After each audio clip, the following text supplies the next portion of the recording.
Honorable, the judges of the United States Court of Appeals for the Fourth Circuit. Oyez, oyez, oyez. All persons having any matter or form of business before the Honorable United States Court of Appeals for the Fourth Circuit are admonished to draw nigh and give their attention, for the court is now sitting. God save the United States and this honorable court.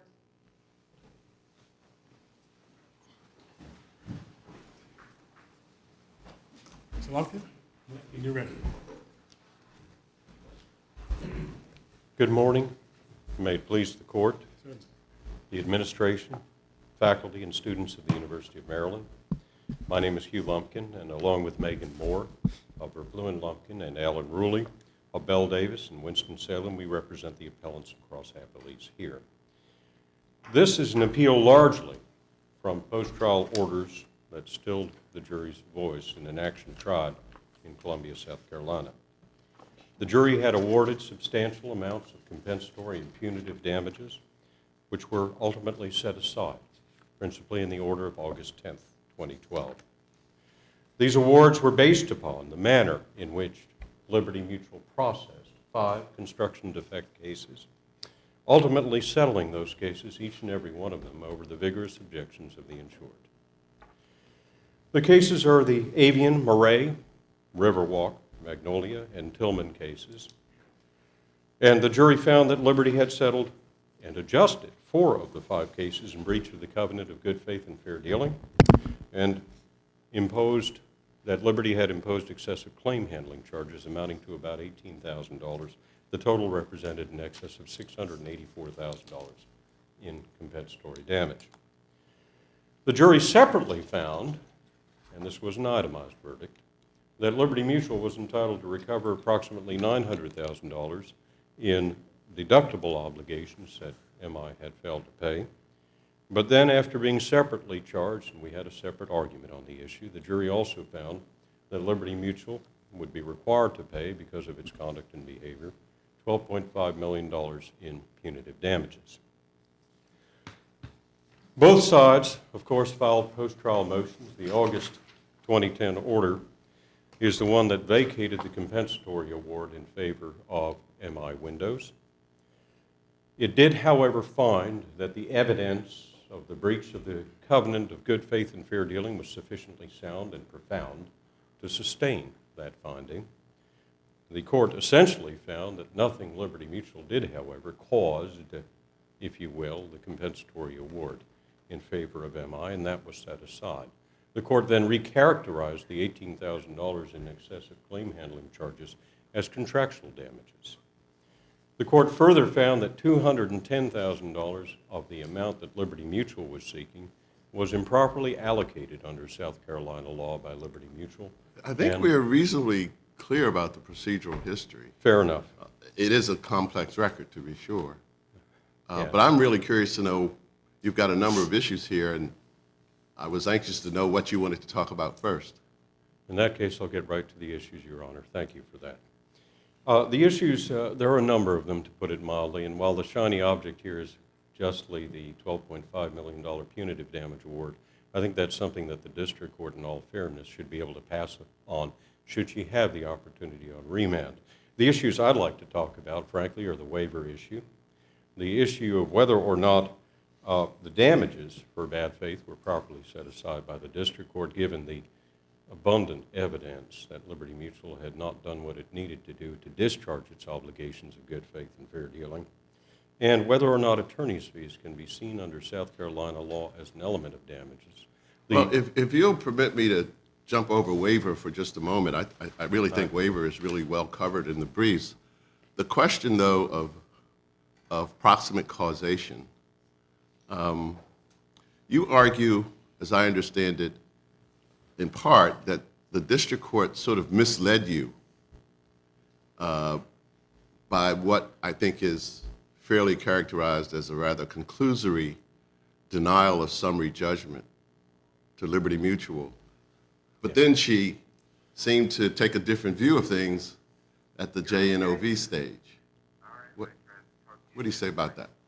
If the court please, I have to completely agree with what you said. I think that, and I'll be very temperate in the way I put this, the March 30, 2010 order, which is what you were referring to, plainly denied Liberty Mutual's motion for summary judgment. On And the was that case. correct? Yes, it was correct. And it was correct because the measure of damages to MI are the deductible obligations that were created by Liberty settling these cases in breach of the covenant. And how can that be? If you were going to be on the hook for up to $500,000, potentially at least, for defense costs, and an alternative potential settlement, how can it be the measure of damages, that the measure of damages is simply the settlement amounts? The measure of damages represents the settlement amounts. Remember the order in which the cases were resolved. Avian farce was resolved first. And that, as you know from the record, was discussed by defense counsel as being the best case to take to trial. At trial, he said it was a 50-50 chance of defense verdict. But if you take into consideration the fact that MI, and the jury was entitled to find this to be true, that MI was going to win that case, then in that event, any money that was expended either in defense costs or indemnity thereafter as an obligation imposed on MI under the deductible obligations would have been imposed in breach of the covenant of good faith and fair dealing. I'm not sure I know what you mean by thereafter. Well, Murray was the next case to settle. That was the one where they had a reserve of $50,000, and the case settled for $500,000. Okay, so you're talking about the seriatim potential trials of the 5 cases. No doubt about it. No doubt about it. I think there's a lot of doubt about it. To say that you got a 50-50 chance of winning a case says there's a 50% chance that you lose the case. How can there not be doubt? And my client, MI, was willing to put its money where its mouth was. It was willing to pay to take these cases to trial, and in fact, said as much at trial. So in light of what you just said, is it your submission that even if MI were willing to pay the entire $500,000 to take the case to trial, Yep. let's assume for the sake of discussion that you had absolute proof of that they were willing to do that, but then Liberty Mutual settles the case for $250,000. Is it your submission that you're entitled to damages in that situation? Absolutely, Your Honor. Even if Liberty Mutual were to prove, not to suggest that the burden is on Liberty Mutual, but even if the insurer were to prove that, in fact, you would have lost that trial, or that there's a 52% chance that you would have lost that trial. Those very questions bring you to cases like Barton, where those were the exact facts that the jury had to consider, including how much the deductible obligation was, how much defense costs might be to take those cases to trial, MI Window's willingness to pay those defense costs, not only because it was its contractual obligation, because it told Liberty, we will pay to take these cases to trial, and the fact that these are cases that Liberty Mutual itself found to be very defensible. Its total reserves were $475,000. But Liberty Mutual tendered back the defense and the indemnity obligation on the case. Your client wouldn't accept that. That's true, because So how can you have it both ways? How can you say, we're willing to pay up to $500,000 and roll the dice at trial, but then if we lose, if there's a $1.5 million damage or joint and several verdict against all the defendants, we may be on the hook for an amount in excess of coverage. Your argument is that Liberty Mutual had no choice but to take the case to trial under those circumstances.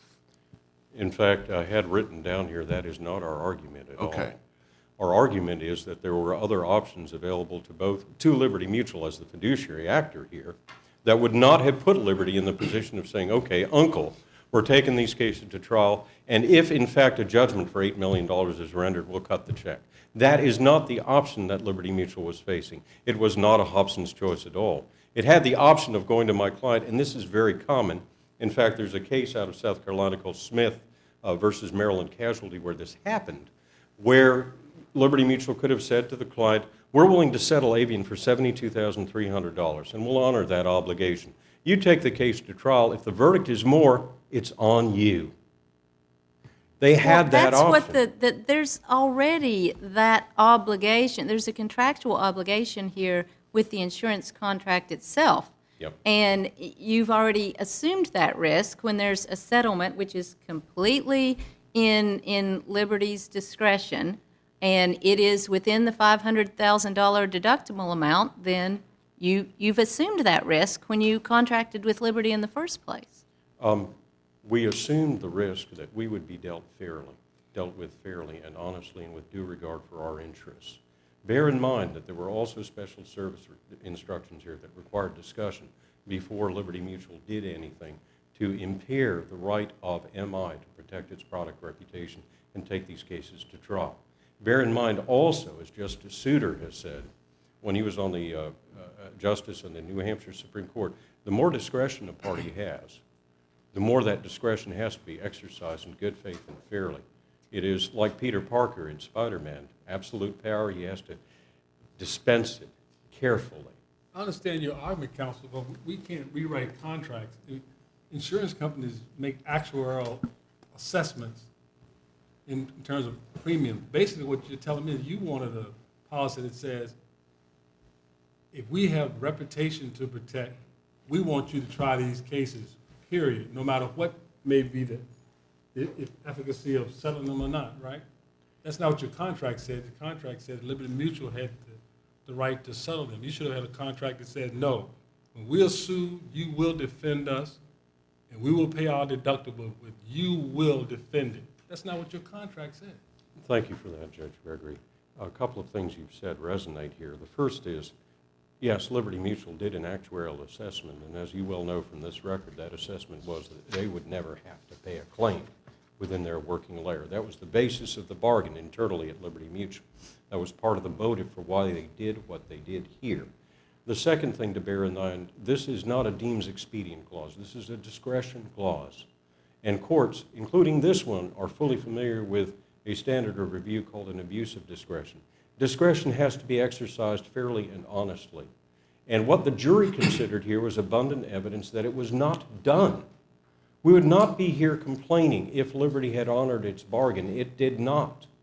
This is a breach of an implied contract, and frankly, But if they had settled the case for $2, they would have not pleased you, because you still had your reputation to be concerned about, correct? Actually, Mr. Gary, when he was testifying, spoke to that. And he spoke to the fact that nominal settlements are something that MI does, $5,000 to $10,000. In fact, that is more de rigueur, if you will, in this type of business when someone complains that their window is leaking. It's usually a minor adjustment. So for $10,000, you would have foregone your defending your reputation and this floodgate of suits against you, because that's what you said was at stake by settling this case. And it has happened. What you are dealing with, as you know, Judge, plaintiffs follow the money. If they have to work up a case and the brass ring at the end of the day is $5,000 to $10,000, they won't do it. If, on the other hand, they get to do a per window calculation, as they did in Riverwalk, when they took the amount of money that was paid to settle Avian Forest and multiplied it by 1,800 window openings, that's worth going after. And that's the difference between painting a target on the back of an American company and settling cases for nuisance value. And that's why we say they breached the covenant of good faith and fair dealing. They didn't consider their insured's interests one whit here. What's your best authority under South Carolina case law for the proposition that a commercial general liability policy has as one of its purposes the protection of the reputation of the insured? I thought insurance was about pecuniary loss, and the insurer's duty was to, as best as possible, mitigate pecuniary loss. But much of your argument seems to rest, as Judge Gregory suggested a moment ago, on this notion that you are entitled to have your insurer protect your reputation. I'm not sure I see that in South Carolina law. It depends. Well, if you look at the Tadlock decision, which is the closest factual analog, where the insurance company insisted that there was a per-claim deductible, it turned out it was right. It won summary judgment in the district court. The court nonetheless found, and it worked its way up to this court eventually, by the way, that there was a breach, or at least an alleged breach, of the covenant of good faith and fair dealing, because the manner in which the claim was processed led the poor fellow that did the overspray painting in that case to settle the cases with his own funds. The fact of the matter is there are policies that are sold in the market today, principally professional liability policies, that are designed to protect people's reputations. I think we all know that. They have a consent to settle clause in them. And you didn't. No, we don't have a consent, but, whoops, I'm so sorry. The old trial lawyer was crawling out. There's no consent to settle clause here. However, there is an at our discretion clause. They could have bargained for a deems expedient clause, but they didn't sell it. They sold a discretionary clause. And discretion is something that implies that someone in the position of Liberty Mutual would heed the fact that the harm to an insured is more than just pecuniary.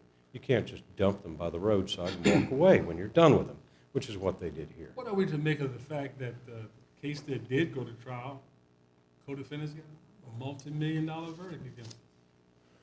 Well, there's two sides to that coin, and I think that you know that. There was a rather sharp disagreement concerning what the record reflected on the one case that went to trial where MI was on the verdict form, by the way.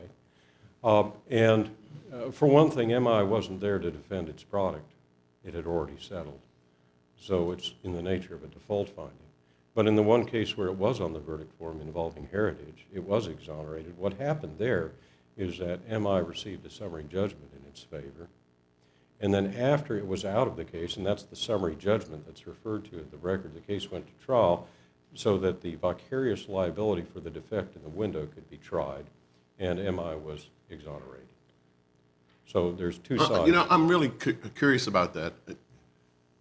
You won summary judgment, Yeah, but you say the claim against you was still on the verdict form? it was. Although we were no longer a party in the case, the question that the jury had to answer was whether or not the developer in that case had to answer for window leaks allegedly caused by defects in the windows, because it had a vicarious responsibility that was not resolved by the summary judgment granted in favor of MI. So are you saying that the plaintiff in that case and Continued the the developer both tried to prove liability on the part of your client, The and plaintiff the jury in that- didn't buy it? The plaintiff in that case did. Obviously, the developer had every interest in finding that the window had no defects. So the developer defended your client. And as well they should have. And so your client won the case twice, I like at that. summary judgment and in front of the jury. And it would be very nice if we could win this one here today, too. I'm going to reserve the rest of my time, what may be left, for rebuttal, if you don't mind. All right, thank you, Thank Mr. you. Lumpkin. Thank you. Excuse me, Mr. Brown?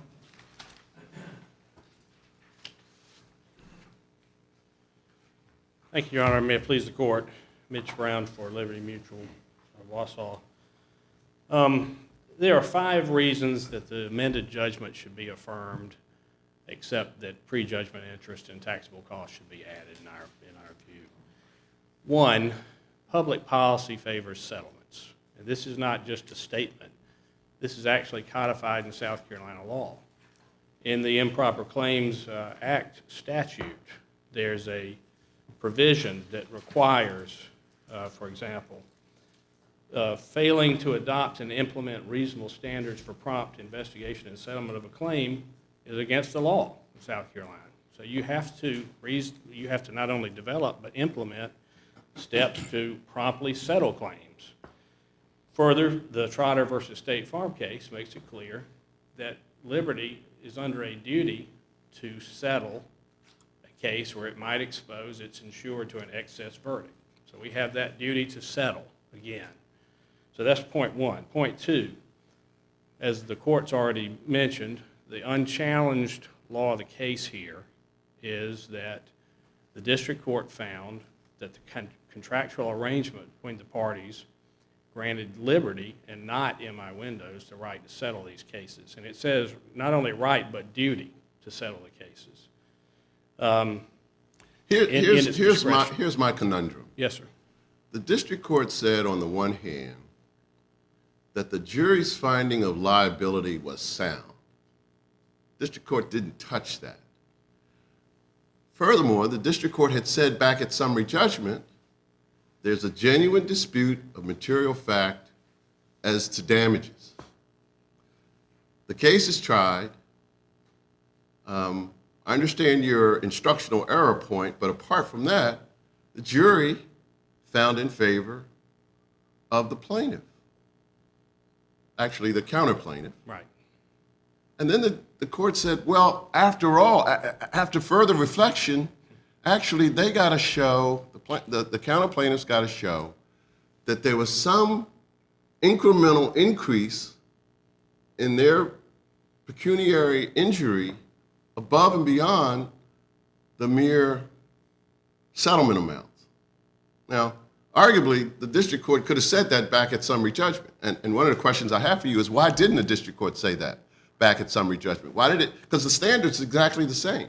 Summary judgment, Yes, sir.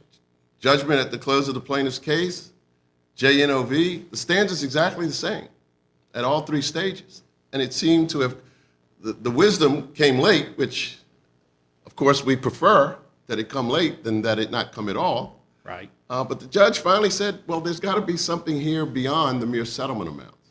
Yes, sir. So how did so your submission is the judge got it wrong at summary judgment, and the judge got it right at JNOV. That's right.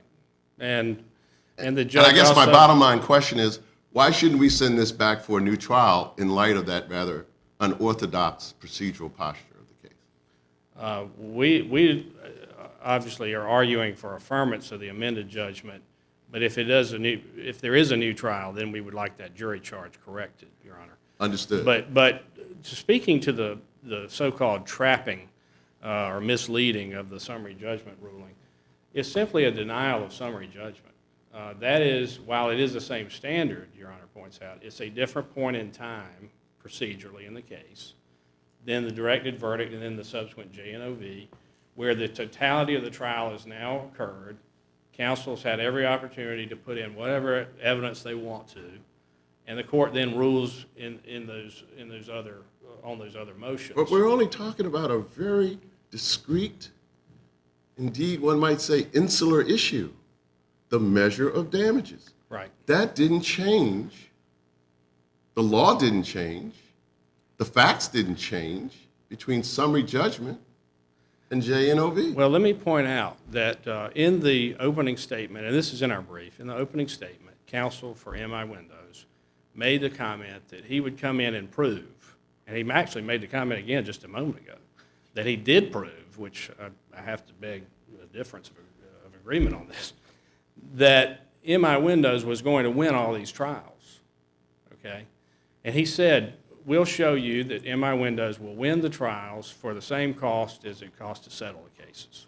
And so he understood what his ultimate causative burden is going to be. And he didn't meet that burden. He just did not prove that. There was absolutely no way that you can take this record and say, yeah, it would be a fair inference that MI proved that they were going to win all these cases. But why isn't that the necessary inference to be drawn from the jury verdict? Why is it not the necessary inference? Yeah. The Because- jury seemed to have bought that argument. Your Honor, I don't know that there were a number of arguments about various bad faith and claims processing made throughout the trial. Who knows which one of those the jury latched onto? But we do know they punctuated their conclusion with $12 million.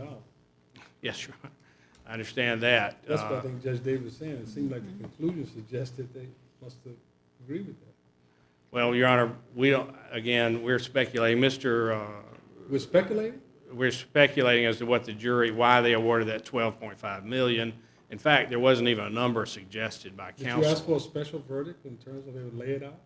No. Okay, well, that's why probably they did it that way. That's right. Let me ask you this question. You Yes. thought Riverwalk was worth nothing. I think Zero reserve. Your Honor is talking about the reserve. The reserves, Yeah, tell me about that.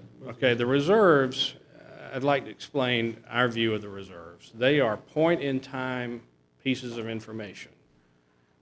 They are not, and they ebb and flow. The testimony was very clear that they change. In fact, there was testimony that the Riverwalk Reserve changed from a zero to match the settlement amount ultimately later in the case. So Where did, Oh, go I'm ahead. sorry. No, go ahead. Where, at what point in the record can we find that change from zero to match the settlement amount? Is It's, it just the mere fact of settlement? no, Your Honor, Julian Savoy testified to that. I don't have the particular joint appendix page number, but I read that. I remember reading that, Your Honor. But the timing was the same? The settlement came about the same time you made the change? At that reserve was changed at that point. Now, There's no need to change the reserve. You don't need it. You know that. well, I understand, Your Honor. There's another thing going on with Riverwalk, which was that Riverwalk and Magnolia North were settled as a package deal. There's the same plaintiff's lawyer involved. And there's another piece of information in the joint appendix about do we need to set any separate reserve for Riverwalk since we're settling these together? So there's that going on as well about Riverwalk. It's very unusual that in a case like Riverwalk, where multi-million-dollar exposure was stated to exist by defense counsel, underlying defense counsel, that you would have zero down for reserve, but that would be the explanation I would give, Your Honor, for that. Now, in Avian Forest, to further explain the reserve situation, there was reserve for that at $300,000 at one point in time. Case settled for $72,500 or $73,500. Avian Forest is a good example of just where this MI Windows is trying to take this court, which we would strongly urge you to resist. Avian Forest is a case where the case was settled for less than the expected defense costs to take the case through trial. Nevertheless, MI Windows comes in and they say this. They say, Liberty, even though you had the contractual right to settle the case, it's bad faith for you not to let us spend another $24,000 to get it to trial, and then that you give us the opportunity to exonerate our product and dodge this $7 million exposure. That's their bad faith position. And, Your Honor, we're not going to settle many cases in South Carolina if you've got that type of situation. It's the heads I win, tails you lose dilemma that actually prompted, ironically, the Tiger River Doctrine. Did anybody consider at trial or leading up to trial the desirability or the necessity to have a special jury verdict, have interrogatories?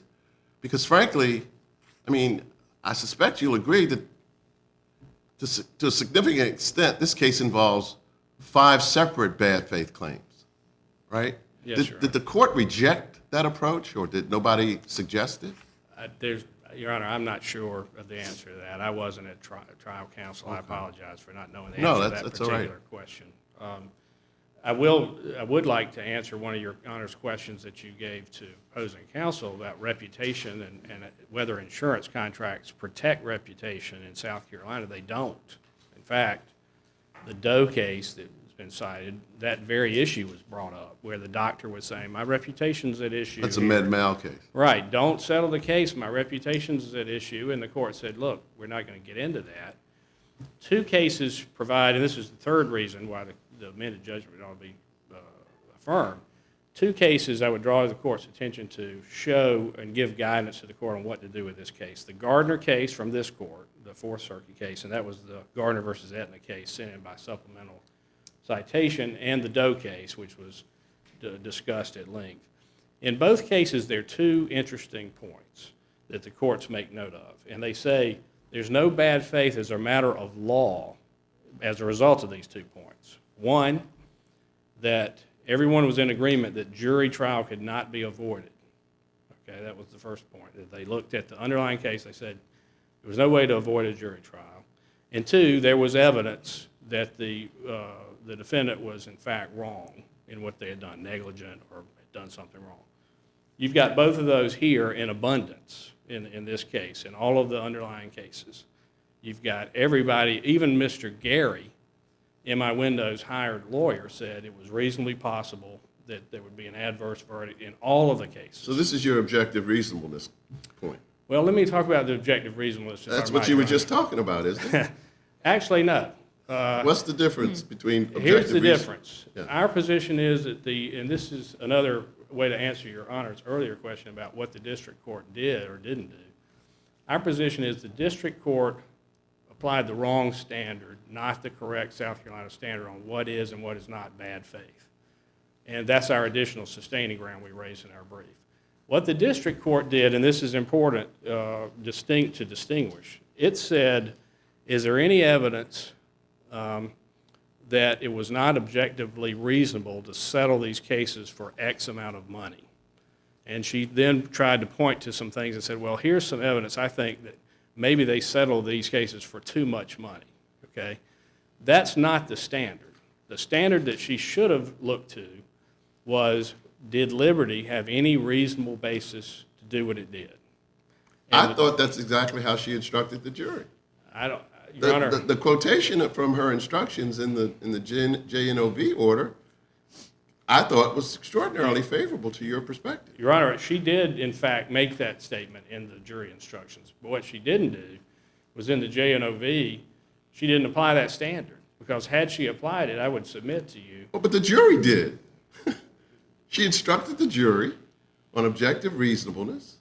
And as I read the instruction, I mean, essentially she told the jury that the jury had to find no objective basis for the settlements, But on which seems to be, frankly, far more favorable to you than the law, a more nuanced instruction might have suggested. Because every insurer is going to have an objective basis. I mean, any insurer who settles cases that without an objective basis won't be in business very long. right. Right? Well, Your Honor, right. So there will always be an objective basis. I thought the question really comes down to the kind of notion, does the evidence of bad faith and bad faith claims handling and bad faith settlement overcome the evidence of objective good faith, of objective reasonableness? Well, Your Honor, our position is that with the JNOV ruling, she should have looked at the record and she should have made the determination as a matter of law, no reasonable jury would have had information to reject or to say that in my windows proved there was no reasonable basis. And that's the standard And we're she saying. said exactly the opposite. She said the opposite. She said, I'm not going to touch this liability finding. That's right, and that was an error. That's what we are saying, is that was an error, Your Honor. She also said, and this is the last reason why the amended judgment should be affirmed, is there weren't any proved causative damages, which of course we agree with. I don't mean this to be an unfair question, but when are the last 3 times this court reversed a district judge's ruling on a JNOV? I hope it's not very often. I don't think it's very often. I mean, the judge is there. The judge sees the witnesses. Yes, sir. The judge hears the witnesses. The judge instructs the jury. The trial judge has a far better grasp of what's going on in that trial. Well, as I say, we agree with her ruling about the no causative damages, and that would solve the problem in any event. Well, see, I'm not sure it does. That's the problem. We've got this conflict. We've got a very distinguished, very experienced trial judge telling us on liability, solid. Solid. You can pick apart the evidence if you want, and that's appropriate, certainly. But the judge who was there said, clearly this jury acted reasonably in finding that Liberty Mutual, went off the rails here, to use that long-standing legal Yes, sir. term. But then she says, but there are no damages. Right. So we have this conflict, and I'm just not sure how we resolve that conflict. Well, she As an appellate also court. she also let Liberty Mutual's contract damages stand. Right. And the reason she did, and properly did, is because in order to show unclean hands or anything like that to avoid those claims, you have to show some prejudice, and they never proved damages or prejudice. Well, I mean, your verdict is just the set-off. I mean, in terms of the way the jury handled this and was instructed to, it's just a set-off, right? I mean, you won a $750,000 verdict, but it was just a set-off against what the jury giveth and the jury taketh away from your client. Right. Well, Your Honor, the way we look at it is the jury looked at a breach of contract case, and they ruled for us. Then our position is that the other side didn't prove either bad faith or damages with their bad faith claim. And the jury nevertheless ruled for them. That was not a good ruling, and the judge recognized that. So what in was the end. basis of the jury's erroneous verdict, in your opinion? Your Honor, I can't speculate except there were some inflammatory. Well, you gotta speculate. Well, you gotta point to something. Well, I'll point out that there were some inflammatory things said by witnesses here and there throughout the trial that might have animated this jury. But those aren't raised on appeal. Those aren't raised on appeal, Your Honor. I don't think, I'm doing what Your Honor asked me to, and I'm Okay. speculating why did the jury do this. One of the witnesses said something to the effect of, I'm playing I hate poker. insurance companies. I'm playing poker with the, and then he retracted it like the next page, which wasn't pointed out. He said, I shouldn't have said playing poker. That was not a good idea. But comments like that is the only thing I can point to, Your Honor, as to say, why did this jury, I mean, frankly, trial counsel has sat with me and tried to figure out, why did the jury do this? We can't figure it out. Well, trial counsel chose the jury, did he? Well, I guess they were stuck with selecting what they had, but Your Honor, we would agree that with the trial judge's amended judgment, except we do believe prejudgment interest ought to be added to the judgment. I reserve any further time I have, Your Honor. Thank you. All right, thank you. Ms. Lumpkin, you have some more time? Thank goodness. If the court please, first I'm going to fix the confusion regarding reserves. I've studied insurance for 30 years, so I have some knowledge of this. Reserve is adjusted at the moment of settlement. If the reserve is not equal to the amount of settlement, it is set at the amount that's going to be paid in settlement at the moment of settlement, so the check can be cut. A check cannot be cut unless the reserve amount and the check amount match, because it's no longer a reserve or an estimate. It's a fixed number. And yes, the avian reserve went to $300,000. That was just before trial. And that went to $300,000. That's what galvanized Darlene Moffett to call Michael Schaaf, the we're playing poker witness, to find out what on earth was going on and why Liberty was going to be settling. So reserves are, as the evidence is clear on this through Mr. Julian Savoy, the very accurate estimate of what the insurance company believes a case will settle for, and it has to be for the reasons that Mr. Savoy expressed. If they over-reserve, it carried out as a liability on the books by the insurance company, and it affects their ability to be profitable. Is there any tweaking of that practice when you have an insured who has a deductible as large as your client's deductible was? Yeah, the way I'm just curious. There it is. And the Because way it's reserve tweaked, sort of didn't matter in this case. I don't mean to suggest I don't mean to suggest it had no evidentiary Yeah, I value, understand. but it didn't matter as a practical matter, did it? as a practical matter, it does matter to the insured, because if you have a large To the deductible- insured. To the insured. If you have, that's why they have the ability to see what reserves are being set, because if a reserve is set too high, that has collateral consequences. MI, for example, has to collateralize the reserves with a letter of credit. I see. You see, so they have to be pretty darn accurate. And that's why the reserves were the basis, by the way, for I the thought the jury's award of deductible was damages. already collateralized at the time the policy issued. That's not true? It's annually adjusted. It's annually adjusted, but if you post a reserve and increase it dramatically during the year, the insurance company has the ability to go in and say, we're not secure, we need more collateral. And that's why the insured has a say in that. As far as the jury, how it handled this by itemized verdict, it actually happened in the middle of trial that the jury asked a question. And actually, it was right during the deliberations. They wrote a note and said, are we to consider this as one big mess, or are we to consider these as 5 separate cases? 5 small messes. Yes. And how did the judge answer the question? We actually conferred, trial counsel for Liberty Mutual's here as well, and decided that that made perfect sense, that these are 5 separate bad faith actions. Why didn't the verdict sheet reflect that? It did to a degree, because if you look at the number of compensatory damages awarded, it was exactly the amount that Liberty Mutual was seeking, less the Murray case of $210,000 that was misallocated by Liberty Mutual. So I would argue. That's the breach of contract claim. What about the bad But faith? that's exactly what the jury did on its bad faith damages. It awarded as damages the amount Liberty Mutual paid in settlement on 4 of the 5 cases.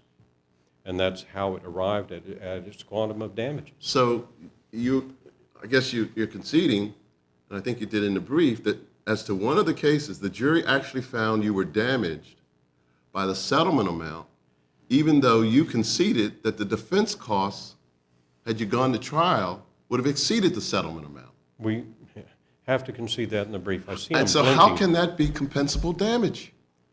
How can it be compensable to your client for your client to pay, round numbers, $75,000 instead of, round numbers, $250,000 how can the jury say reasonably you've been injured to the tune of $75,000?